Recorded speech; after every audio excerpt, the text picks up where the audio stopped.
I'm a graphic designer who built my business, pixel by pixel, from scratch. My father, Jonathan Brooks, runs Brooks Sons Construction, a multi-million-dollar empire. Miami is all sunshine and luxury, but the Brooks family mansion was always cold, full of subtle cruelty. My stepmother, Patricia, and half-sister Tiffany lived off one thing: image. Perfect clothes, perfect parties, perfect lies. I was the one who actually worked, quietly paying the family bills they ran up. Their world was loud, demanding attention. Mine was quiet, demanding only focus and integrity. This constant contrast created an environment of subtle hostility, but I didn't know how deep the rot truly went. What did I sacrifice to stay connected to that toxicity? I'm Brooklynn Brooks, 27, a graphic designer in Miami. My birthday started with a strange quiet. I found my main credit card in the kitchen trash. Not cut, but melted, a deliberate act of destruction. Then I saw the bank balance. $25,000 of my savings were gone. This wasn't just theft, it was a final message from the family who called me boring. Tonight, at my father's gala, that silence ends. Who stole it, and what was my father hiding for 10 years? Patricia wasn't just my stepmother, she was the architect of the family's image, focused on social climbing. Tiffany, her daughter, was simply a reflection, spoiled, entitled, and entirely dependent on my father's and my money.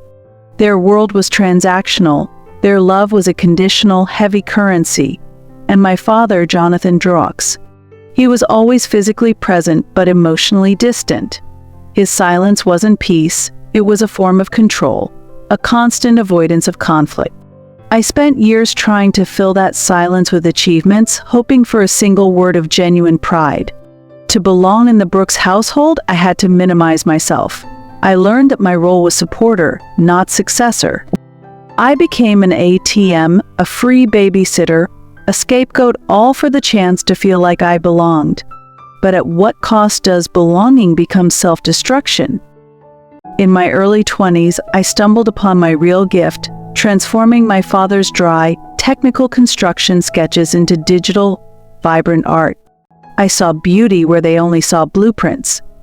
This wasn't just work, it was the first thing that felt authentically mine. I dreamed of blending my digital creativity with the Brooks architectural legacy. I thought, this is how I can finally contribute and earn my place. My work could make the company more innovative. That dream of shared purpose once felt reachable, tangible, and beautiful. I was operating on pure, hopeful aspiration. That's why the rejection, when it came, felt so targeted. How did they respond to my best self? I tried to share my passion at dinner. Patricia, ever the gatekeeper, just waved her hand dismissively. She called my digital art my little artsy hobbies. Her tone suggested a child playing with crayons, not a professional building a career. Tiffany rolled her eyes at my minimalist lifestyle and asked if I was too poor for real clothes. They saw my dedication as an embarrassing lack of wealth and ambition. They didn't understand that my independence was a quiet rebellion against their material cage. The deepest cut wasn't their cruelty, but my father's response.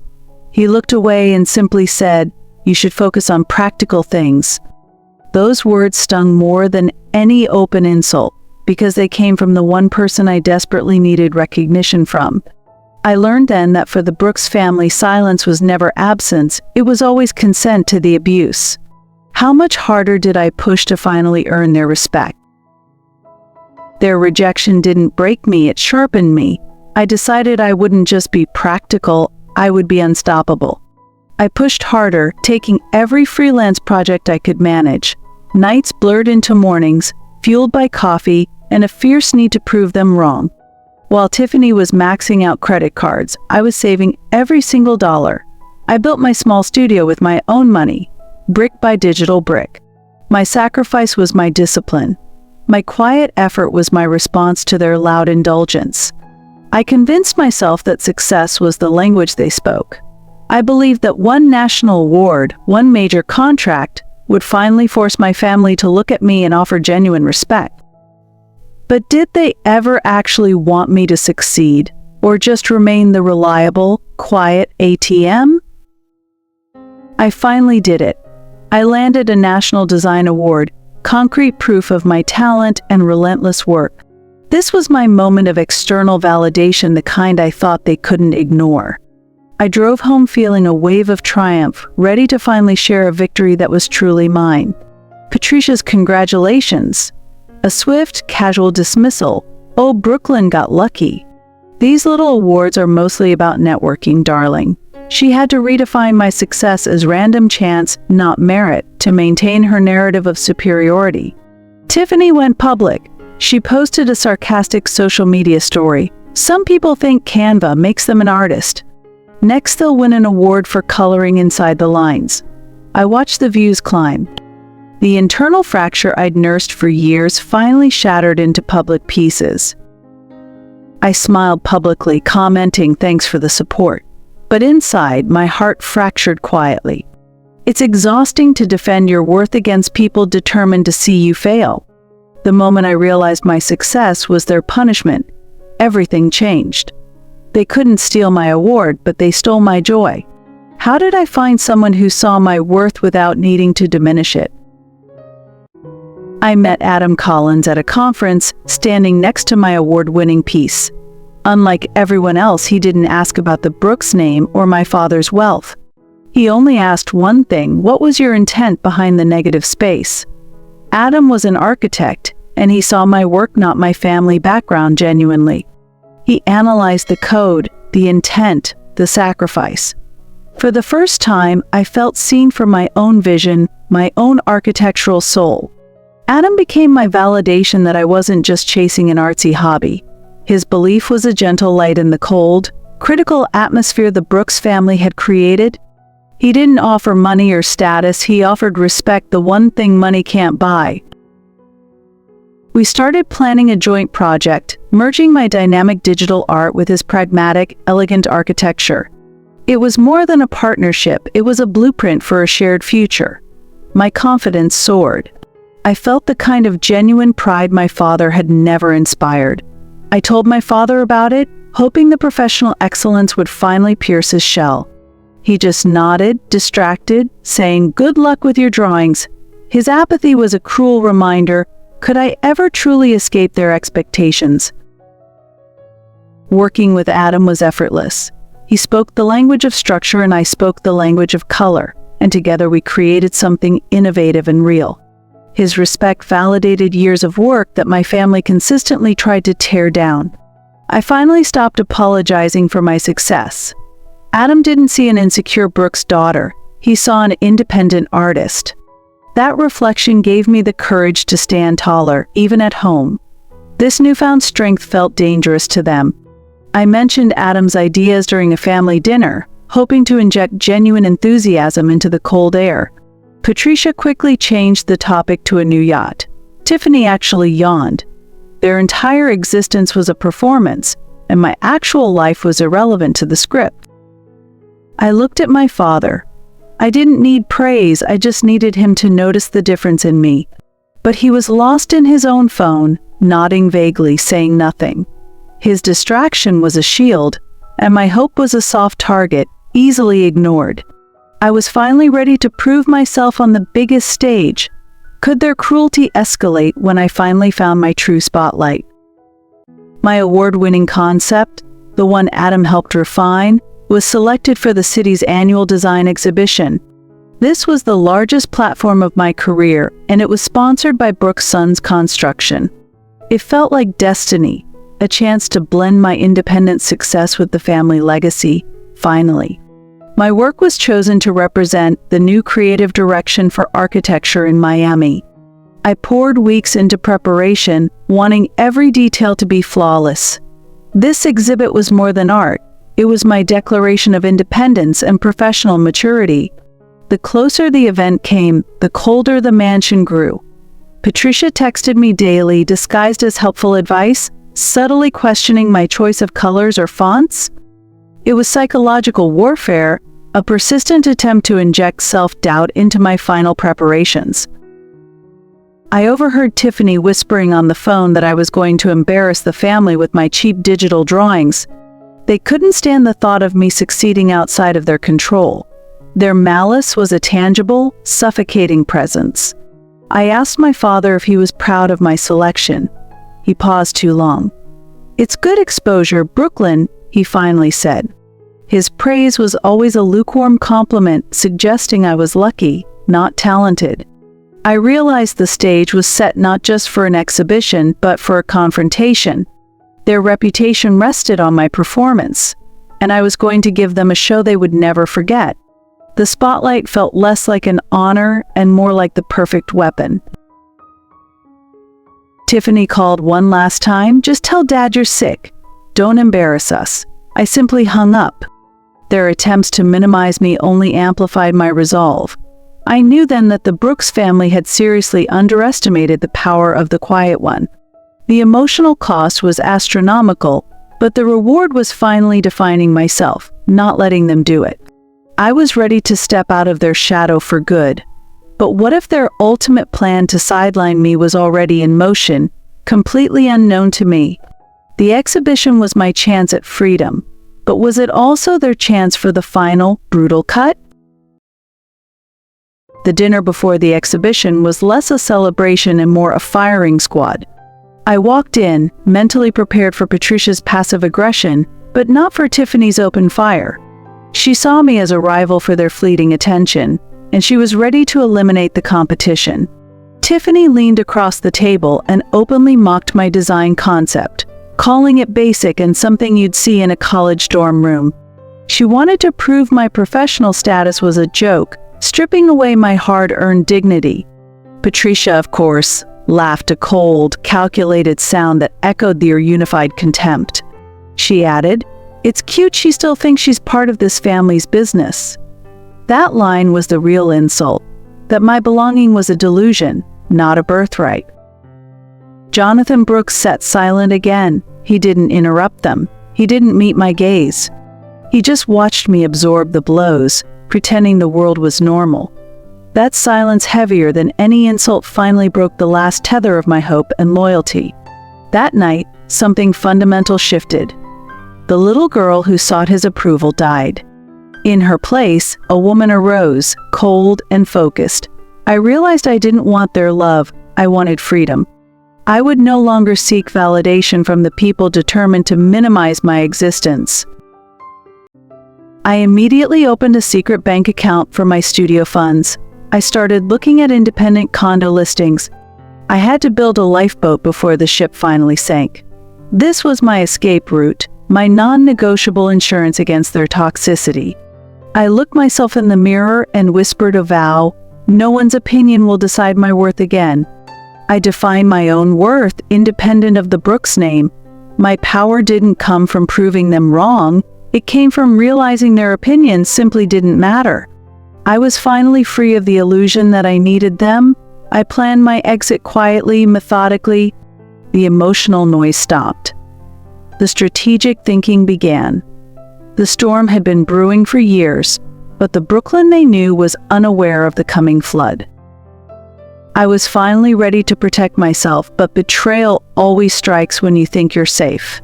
My self-rescue plan was about to be put on hold by a far more brutal plot. But could that betrayal be the very catalyst for the ultimate public reckoning? They thought they broke me with words, but I was about to show them the full, devastating cost of their silence. After that dinner, I didn't cry. The capacity for tears was gone. The silence from my father, the one I had waited 10 years to break, finally did break something, the illusion of family love. I realized the love I craved was never there. It was a ghost I was trying to breathe life back into.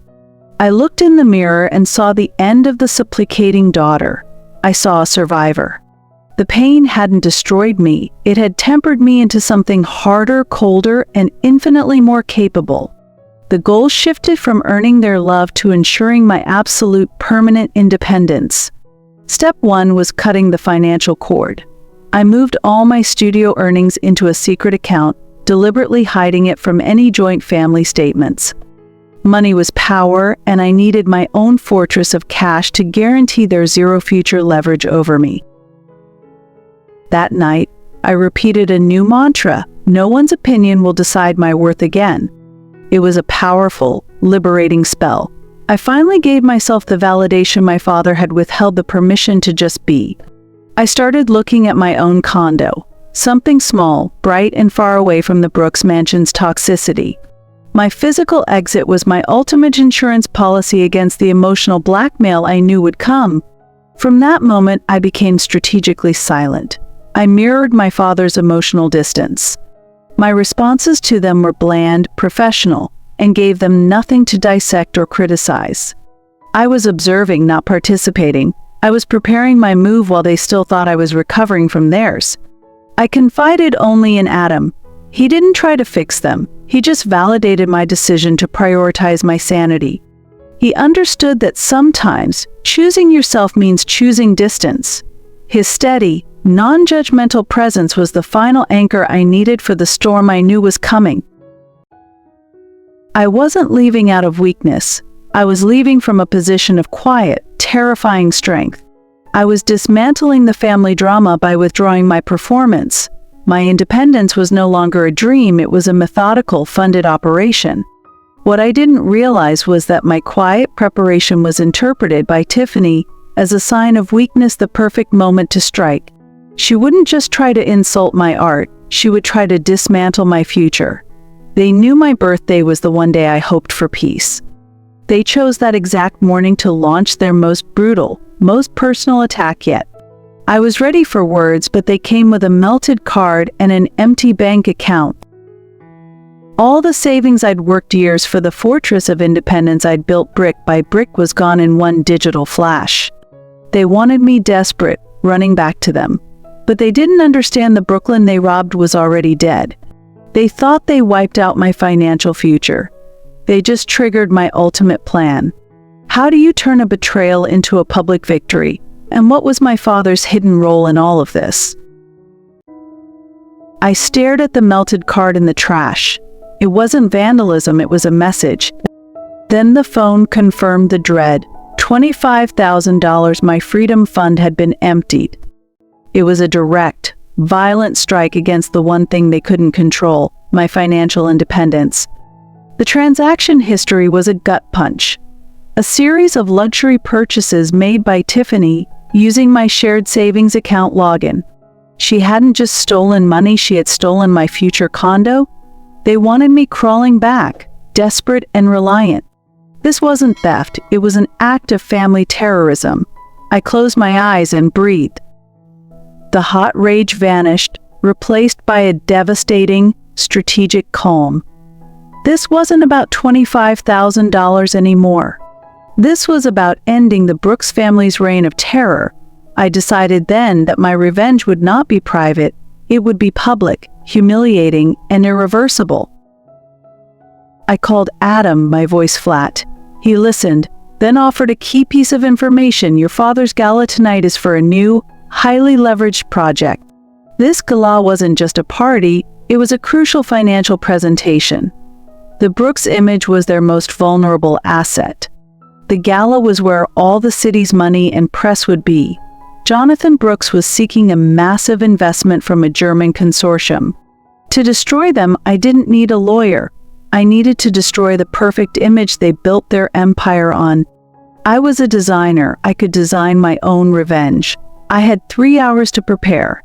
Adam would handle the technical side, I would handle the presentation of the Brooks' true colors. Every piece of data, every shared account, every insult, it was all about to be weaponized. I didn't dress for my birthday. I dressed for war. The dark suit, the sharp lines, the last vestiges of the supplicating Brooklyn were erased. My face was an unreadable mask. They wanted me broken, but I was about to walk into their gala unbreakable. I glanced at an old picture of my father and me. The betrayal was so deep, it swallowed every good memory. I had to let go of the man he was and face the man he allowed himself to become. There was no turning back. They had forced my hand, and now the game was finally over. I arrived at the Brooks Sons Gala precisely when the media cameras were brightest. I wasn't just walking into a party, I was walking onto my stage set for the final act.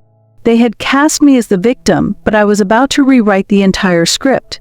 The spotlight was on. Now, to make sure the world saw the real Brooks family in high definition. I didn't rush. I walked slowly, allowing the silence to settle. Patricia and Tiffany looked at me not with contempt, but with the dawning realization that I was not their little girl anymore. Jonathan Brooks simply looked stressed, oblivious to the storm I was about to unleash upon his empire. I positioned myself near the main presentation screen. Adam, positioned strategically, gave me the subtle nod. The system was hacked. I knew my father's presentation was a desperate play for funding. I was about to turn his lifeline into a public execution. Jonathan started his practice pitch to the German investors. Excellence, integrity, family. I walked up to the microphone, cutting him off mid-sentence. "Forgive me, Father," I said, my voice resonating clearly.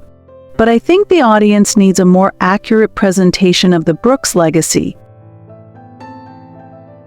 On cue, the main screen changed from his architectural renderings to a magnified bank statement.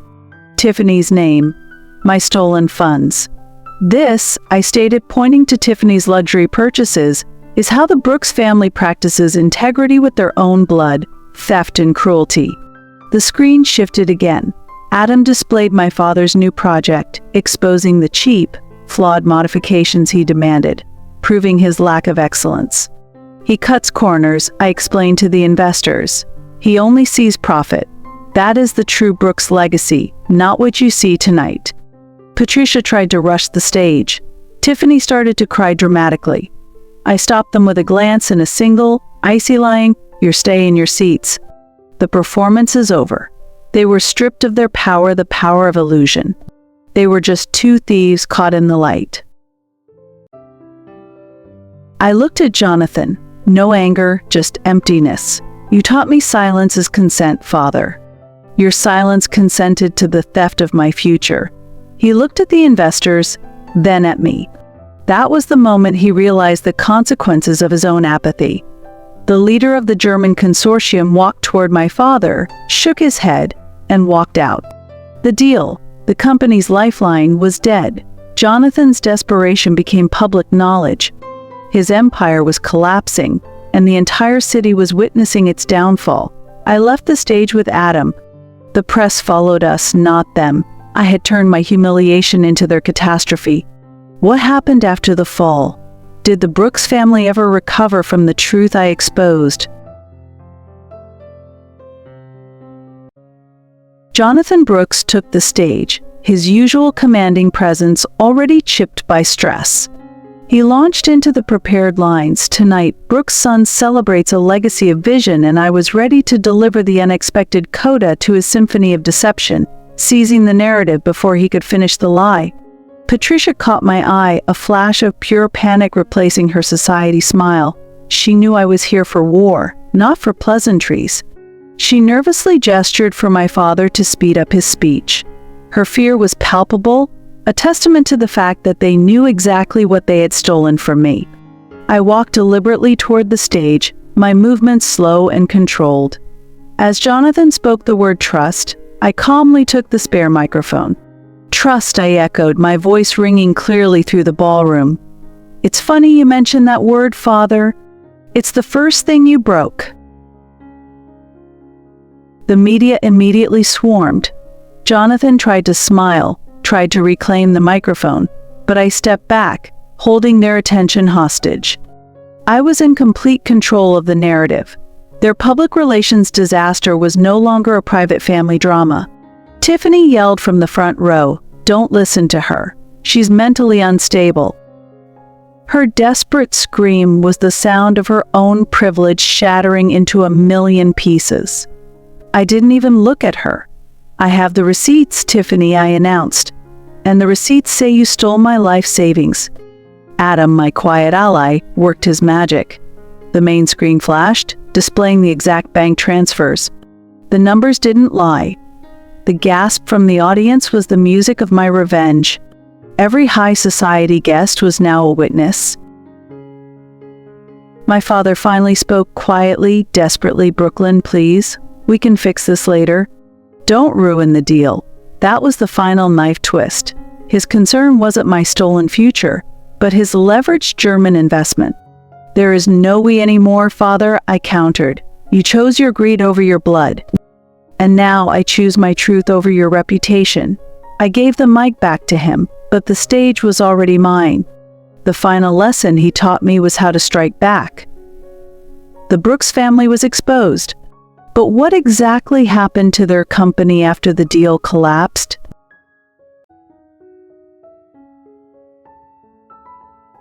The screen burned with Tiffany's name next to the $25,000 withdrawal, my entire savings. I pointed directly at the data. "This isn't a family squabble. This is felony theft committed by an executive's daughter." Tiffany screamed lies, but the receipts were right there, irrefutable, for the entire world to see. I shifted the screen to a leaked email from Jonathan, dated this morning. Subject: finalizing Brooklyn's account access closure. He knew, I stated, my voice devoid of emotion. He wasn't just silent, he was complicit. He helped cover the crime. The head of the German consortium, Mr. Schmidt, stood up, his face etched with disgust. His investment, the company's only chance, was now a non-starter. The loss of trust was immediate and total. You can't build a billion-dollar deal on a foundation of petty, familial fraud. "Now, let's talk excellence," I continued, switching to the architectural blueprint. I used Adam's data to highlight the structural compromises Jonathan had ordered. I exposed the cost-cutting that made the new flagship building fundamentally unsafe and illegally cheap. Patricia shrieked and lunged, trying to grab the laptop. "You're destroying us, you venomous child." The guards held her back, but her desperation was a raw, public spectacle, proving the Brooks facade was cracked beyond repair. Tiffany was crying now, but it wasn't remorse, it was the sheer terror of public exposure. "I only needed $5,000. She wailed. I smiled a cold smile. "You took all of it, Tiffany. You took my future, and now I'm taking yours." The screen now showed real-time news alerts: Brooks Sun stock suspended. Major investors pull out. The dominoes were falling precisely as I designed. The company was too leveraged, and the loss of the German deal was the pin that detonated the entire structure. Jonathan didn't shout. He didn't fight. He simply slumped against the podium, a defeated man who finally understood that money can't buy integrity. His cold indifference had led him here, to the public ruin of his own making. I looked into the camera. "My name is Brooklyn Collins. I am not Brooklynn Brooks. Tonight, I chose to define my legacy outside of this family's corruption."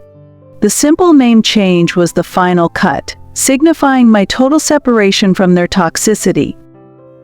Adam met me at the edge of the stage. We walked out, leaving the chaos behind. I took my first true breath of freedom in 28 years. The applause I heard wasn't for the family, it was for the truth finally having its day. The headlines the next morning confirmed it. Brooks Sons was facing bankruptcy and a massive legal investigation.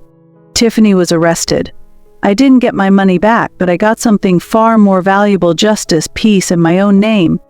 Adam and I started our own design firm. Our first project, the one the Brooks family called cheap digital drawings. It was a huge success. I was finally creating, not competing. I was finally living, not performing for a father who didn't care. The biggest lesson: don't seek love from those who only offer contempt. Use their cruelty as the fuel for your fire. The Brooks family tried to break me financially, but they just funded my ultimate revenge and my freedom. What about Jonathan Brooks? He lost his empire, his wife, and his other daughter to the law. He lost everything. Was it worth the years of silence and apathy? The answer is clear. The Brooks dynasty crashed, not because of a rival, but because of the poison they willingly injected into their own bloodline. The money they used to control me became the evidence that disgraced them. I took my name back, and my design firm, Collins Company, is now the fastest-growing architectural visualization company in Miami. I see my father sometimes walking alone. He is just Jonathan now, a man stripped of his title and his family, left with only the silence he always cherished. He taught me the most valuable lesson of all, that silence is consent, and that by not standing up for me, he consented to the destruction of his own life. The freedom is sweet, not because of their ruin, but because I finally gave myself the respect they denied me. It took a final, brutal cut to find my true self. Now, I have my studio, my success, and Adam, who saw the masterpiece inside the broken daughter. My story proves that the greatest revenge is not lowering yourself to their level, but building a life so fiercely independent that their efforts to control you become the very reason they fall. And that, my friends, is how a quiet Brooks daughter turned a birthday betrayal into the ultimate family revenge. The morning after the gala felt unnaturally quiet. The TV news was a constant stream of Brooks' sons' headlines, but inside my studio, there was a profound sense of peace. The noise of their chaos was finally their problem, not mine. I was free of the emotional debt I never owed. The headlines were brutal: Brooks dynasty crashes. Tiffany Brooks arrested for felony theft. I didn't feel triumph, just the cold satisfaction of justice finally served. I hadn't sought revenge for money. I sought it for validation, the validation they could never give. Adam walked in with a small birthday cake. "Happy birthday, Brooklyn Collins," he said. That name, my name, sounded like a promise of a future. We didn't talk about the gala. We talked about our new firm, Collins Company, and the freedom of starting fresh. My focus shifted completely to my work. My award-winning design, the one Tiffany mocked, became our first commission project. I was finally creating, not reacting. I was building a legacy based on skill and integrity, not inherited wealth. I saw Jonathan once, months later. He was alone, looking old, stripped of his power. He was simply a man consumed by his own silence and greed. Did he ever truly regret his choices, or was he just angry he got caught? Tiffany faced serious legal trouble. The evidence of felony theft, broadcast to the world, made the prosecutor's job remarkably easy. She finally realized the difference between a family argument and a criminal indictment. Patricia, facing massive scrutiny and the collapse of her social standing, quietly left the country. She couldn't handle the loss of her prized social veneer. Her contempt for me was replaced by a more crippling fear, the fear of irrelevance. Brooks' sons didn't survive the scandal. Without the German investment and facing multiple investigations, the company filed for bankruptcy. The legacy Jonathan built on silence and flawed designs crumbled. It was the only ending possible for a foundation built on moral quicksand. Jonathan lost everything: the company, the mansion, his wife, and his favorite daughter to the legal system. He was left with the silence he valued so highly. I didn't cheer for his downfall. I just observed the natural consequence of decades of apathy. I saw him once sitting on a park bench. He saw me and started to stand up, maybe to apologize, maybe to plead. I didn't stop. I walked past him, a ghost of his past, finally unbound by his permission or his love. My new life was branded with my original name, Brooklyn Collins. The name Brooks, which had felt like a cage, was gone. I was an architect of my own identity, building my future on a foundation of hard work and self-respect. Collins Company quickly gained traction. Our work, which was pure and innovative, stood in stark contrast to the shoddy, compromised designs of Brooks' sons. Our success was organic, built on merit, not on a father's failing connections and empty promises. The greatest revenge wasn't seeing them fall. It was realizing that their entire opinion of me was meaningless all along. I had wasted years seeking approval from people who were fundamentally incapable of giving it. I built my own family, one based on mutual respect and shared dreams, not blood or titles. Adam wasn't just my partner, he was my true anchor in the storm. He saw the architect, not the victim. That unwavering belief was more valuable than any inheritance. Jonathan's silence once terrified me. Now, I understand it. It was the sound of a small, frightened man sacrificing his daughter for his pride. His silence gave me the strength to speak a truth so loud, it shook his world to its core. My ultimate victory wasn't financial, though I got my money back in restitution. My victory was self-possession. I controlled the narrative of my life. The Brooks version of me, the victim, the lesser daughter, was permanently survived. If you are stuck in a family drama, remember, you don't owe them your silence.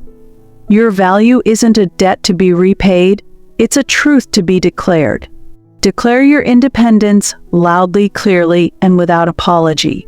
My story ends not with revenge, but with a new beginning. I walked away with my integrity intact and my future brighter than any Brooks legacy could ever promise. It took $25,000, a public humiliation, and one very good hacker to set me free.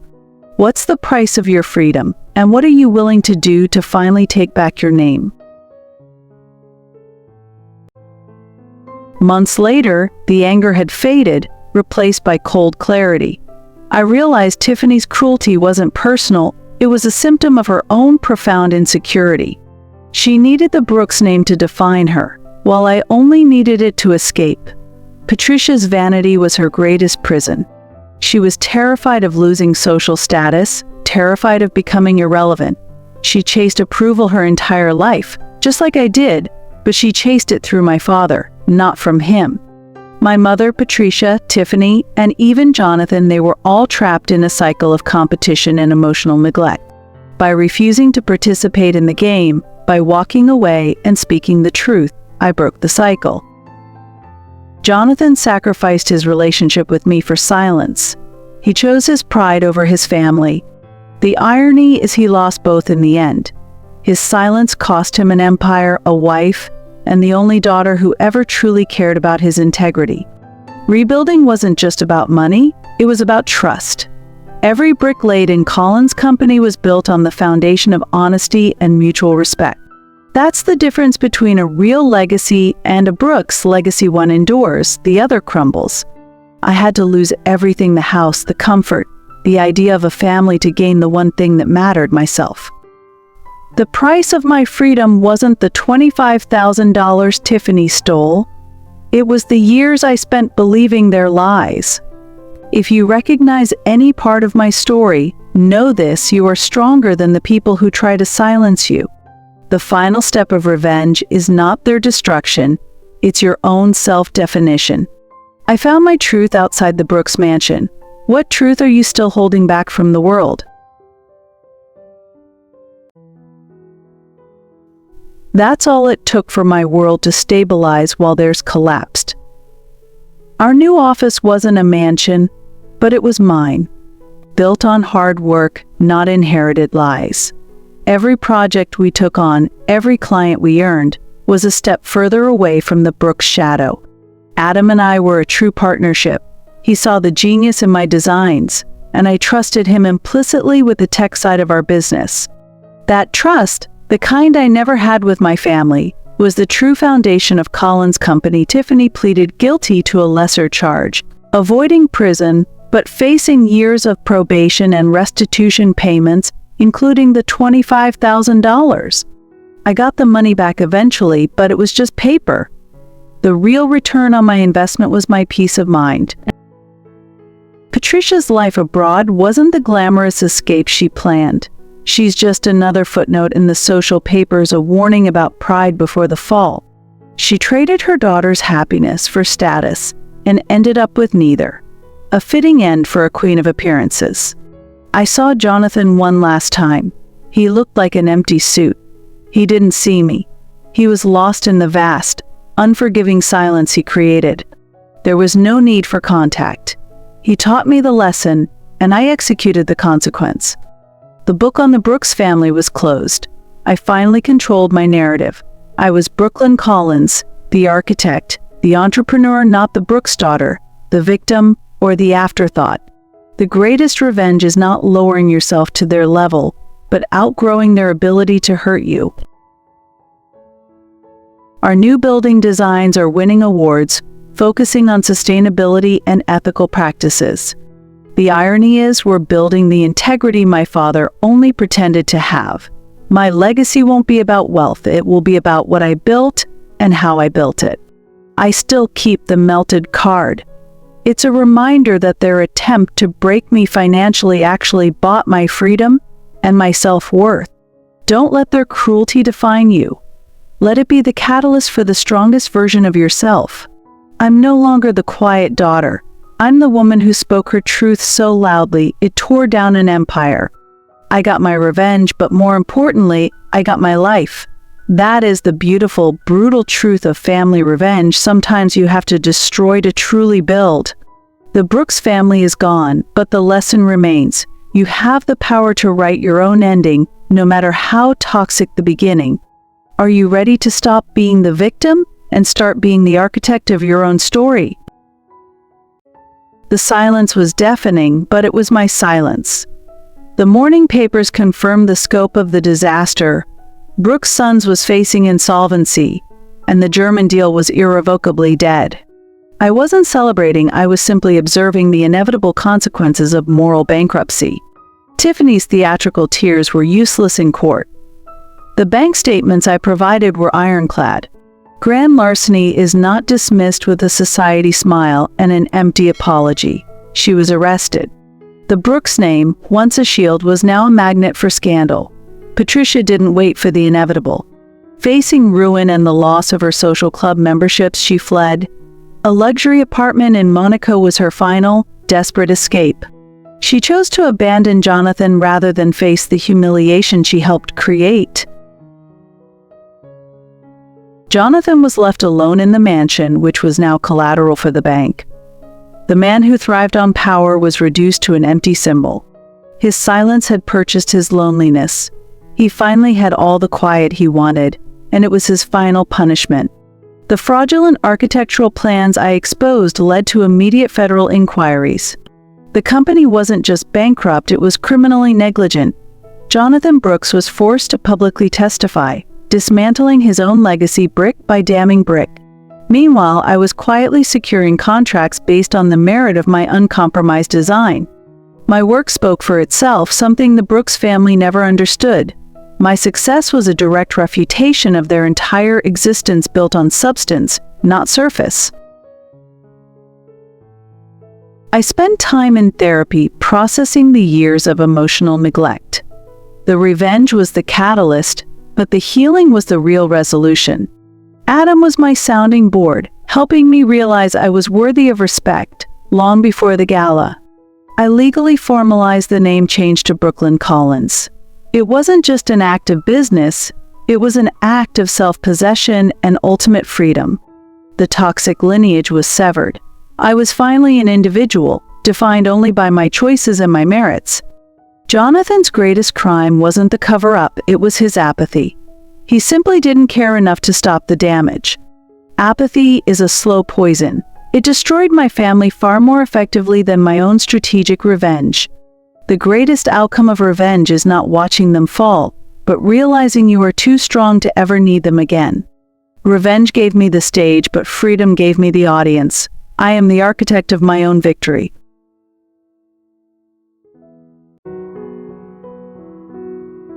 Adam and I headed out for our biggest client meeting yet. The fear was gone. The resentment was gone. Only opportunity and respect remained. My life started the moment I chose myself over the illusions of family loyalty. The media firestorm eventually died down, leaving behind nothing but the wreckage of the Brooks name. I never actively sought to check on them, but the news of their dissolution was unavoidable. Tiffany's parole required her to take a minimum wage job, a cruel twist of fate for the girl who thought herself entitled to $25,000 for a handbag. Patricia found that no amount of offshore money could buy back the favor of the Miami elite. Her desperate calls to former friends were met with silence, the very weapon Jonathan perfected. Jonathan, stripped of his status, lived the life of a footnote. I didn't hate him anymore. I pitied him. He spent his entire life building a monument to himself that crumbled the second he faced a moral test. My victory was definitive. I didn't need their world to thrive. In fact, their world was the barrier. My freedom was paid for by their downfall, and that ledger, for me, was finally balanced. Adam and I recently celebrated a huge contract win, a major resort project where integrity is the main design principle. We even hired 2 former Brooks Sons employees who were laid off, proving that you can always choose to build ethically, even from the ashes of corruption. I often wonder what my life would have been like if I hadn't pursued revenge. I would likely be working under Jonathan, quietly accepting my limited salary, and watching Tiffany buy her next designer bag. Revenge wasn't the goal. It was the essential, necessary surgical procedure to excise the cancer of that family from my soul. My final thought on family revenge is simple. You don't take revenge for them, you take it for yourself. You do it to reclaim your voice, your name, and your future. The Brooks family made me a victim, but I chose to be a survivor, a strategist, and an architect. I designed my life, and that, my friends, is the only masterpiece that truly matters. Adam wasn't just the hacker who helped me expose my family, he was the first person who ever saw my worth without the Brooks name attached. He was the architect of my freedom in a way that had nothing to do with code, and everything to do with belief. Colin's company started with 2 people and a broken dream. 6 months later, we had 5 full-time staff and a waiting list of clients. Our success was tangible, honest, and completely free from the toxic influence of my father's connections. We built our brand on the opposite of Brooks Sons: ethical sourcing, sustainable design, and total transparency with clients. The irony is, by being honest, we made more money. Integrity, it turns out, is a sustainable business model. My new team became my new family. We shared success, failure, and genuine respect, the things I never had at the Brooks dinner table. I learned that family isn't determined by blood but by who shows up when your world is falling apart. The name Brooks was slowly receding into local history, a cautionary tale. I stopped checking the news. Their fate no longer held any emotional weight for me. My silence now was a choice, not a necessity. It was the dignified silence of indifference. I had to trust myself completely, my instincts, my skills, and my plan. The Brooks family spent years trying to convince me I was incapable. My success proved them wrong. Not with words, but with blueprints, contracts, and revenue. I received one final call from a number I didn't recognize, probably Jonathan. I didn't answer. I deleted the number without hesitation. My life was no longer open for their dramatic intervention. The emergency exit was permanently sealed. My deepest victory wasn't the loss of Brooks Sons. It was realizing that the pain they inflicted didn't diminish my potential, it amplified it. They thought they were crushing me, but they were actually forging the steel framework of my new life. If your family is toxic, remember, your most powerful ally is your unbroken commitment to your own truth. Don't seek their approval. Seek your freedom. The rest, the success, the peace, will follow. I found my ally, my purpose, and my peace. My story is proof that you can choose your family and design your own destiny, even when all the odds are stacked against you. But what happens when the revenge is sweet, but the lingering scars require more than just a new job to heal? 1 year. That's how long it took for the dust to settle completely. The media had moved on, the lawsuits were finalized, and the Brooks mansion was a vacant lot awaiting auction. I realized that stability isn't something you inherit, it's something you meticulously construct.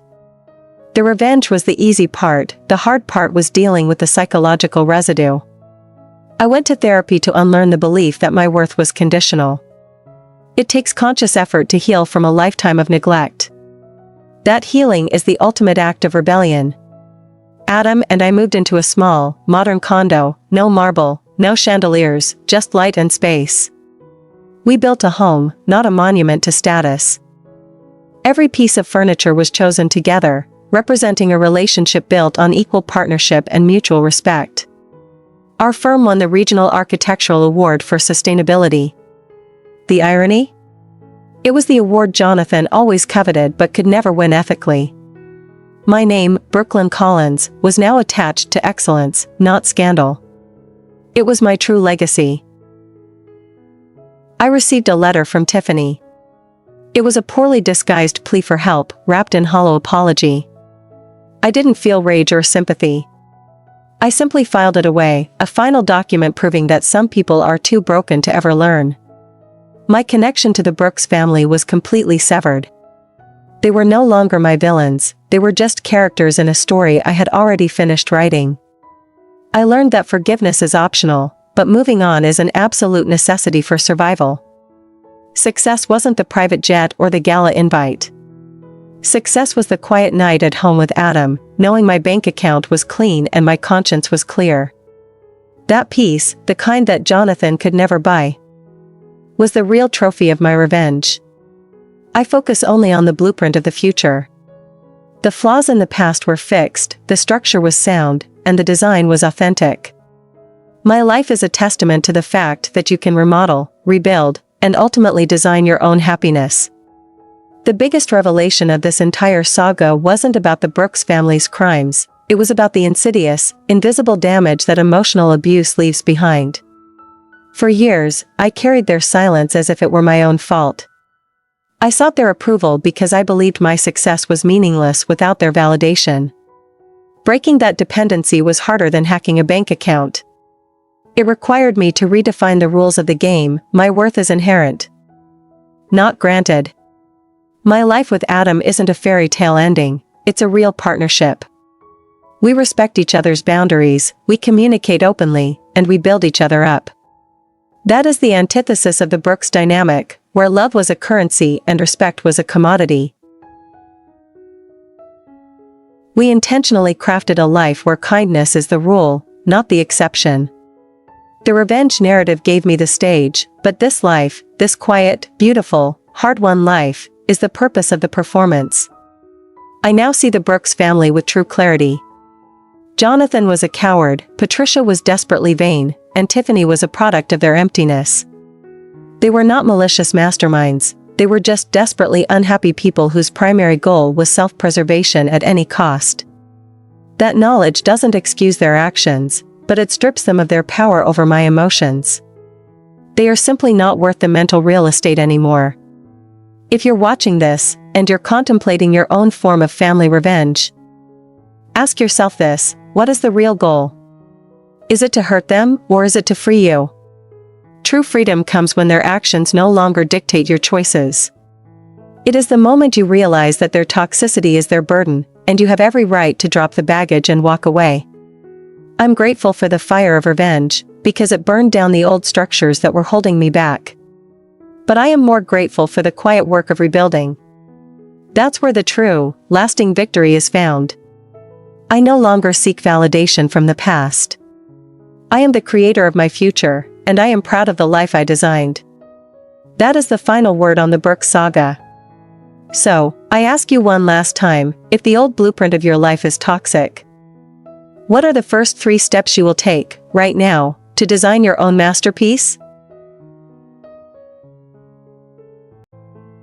2 years since the gala.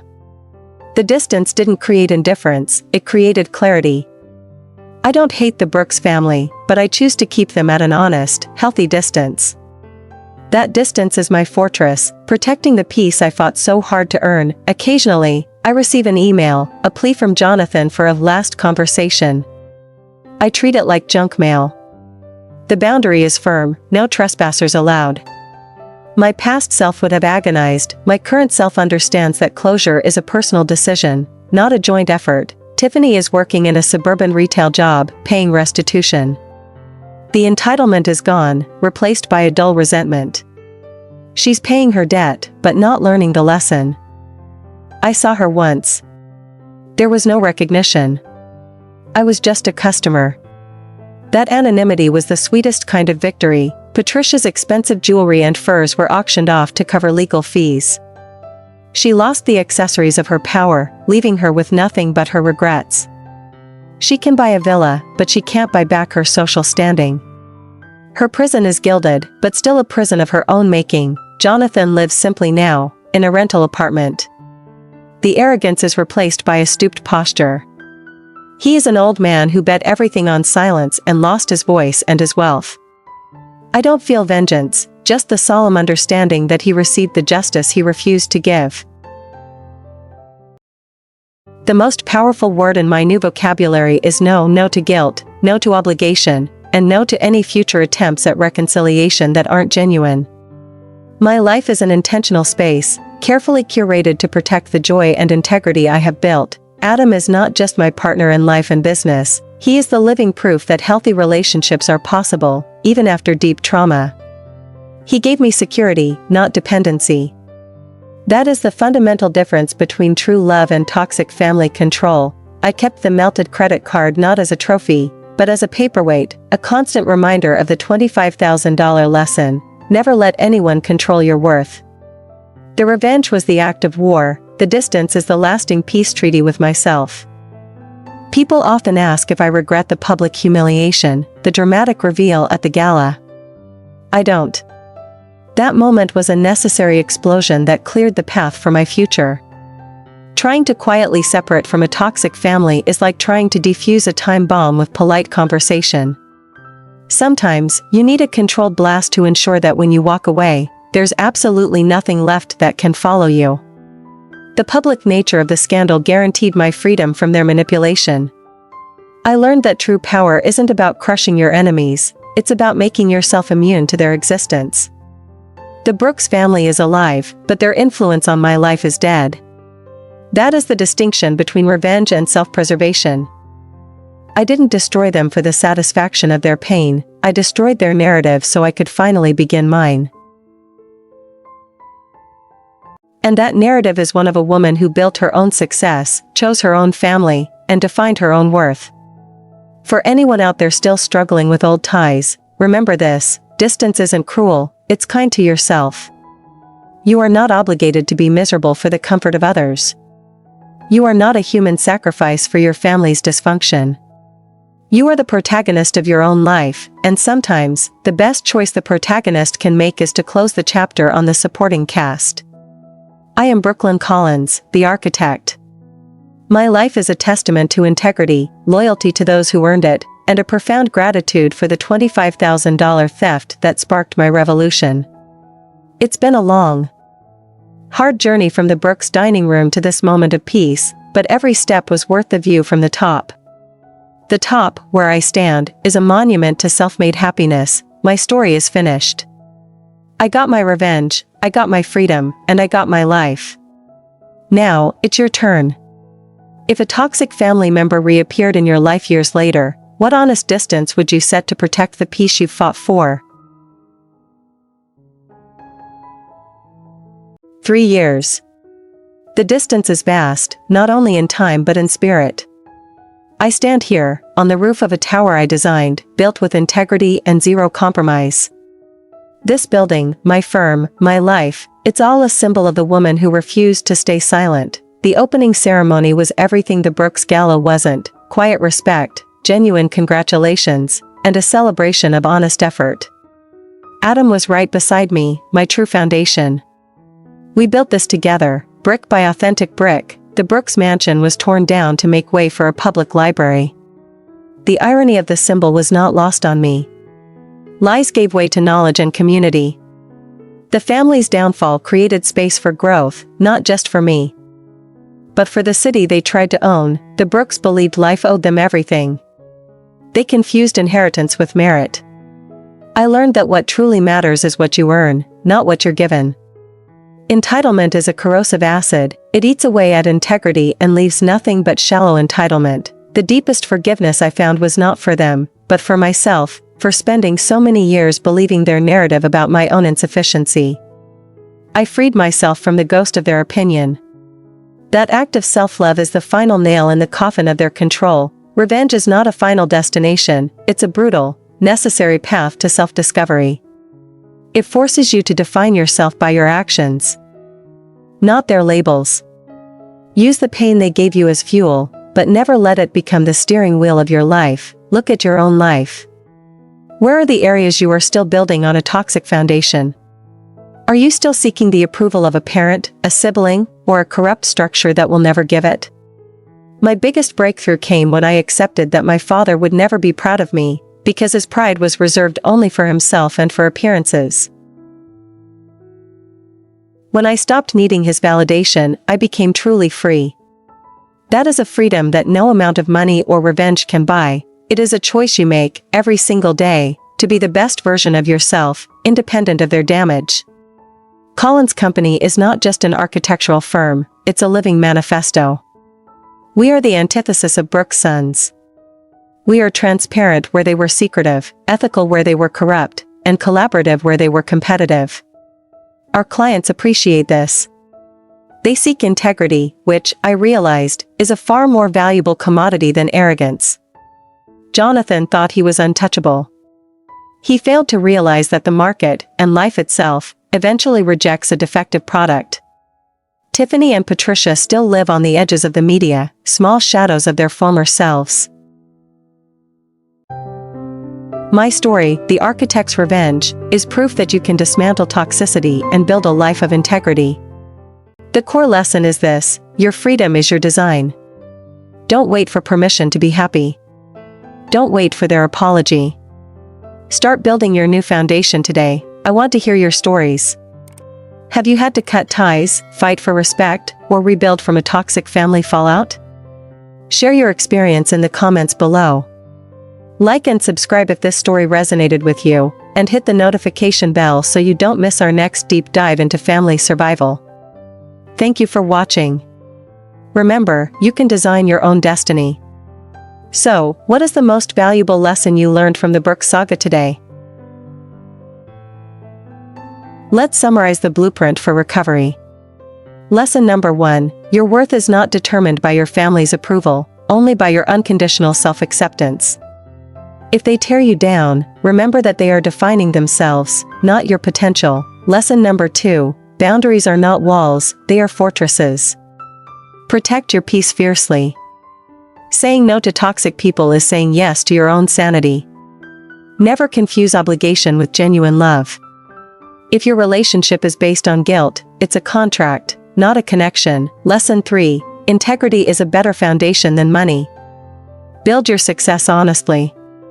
Lesson 4, healing is the real revenge. It's the quiet act of choosing yourself over their chaos. Always seek the truth, and always take action. Don't let your story become a victim narrative. And finally, lesson 5, you can choose your family.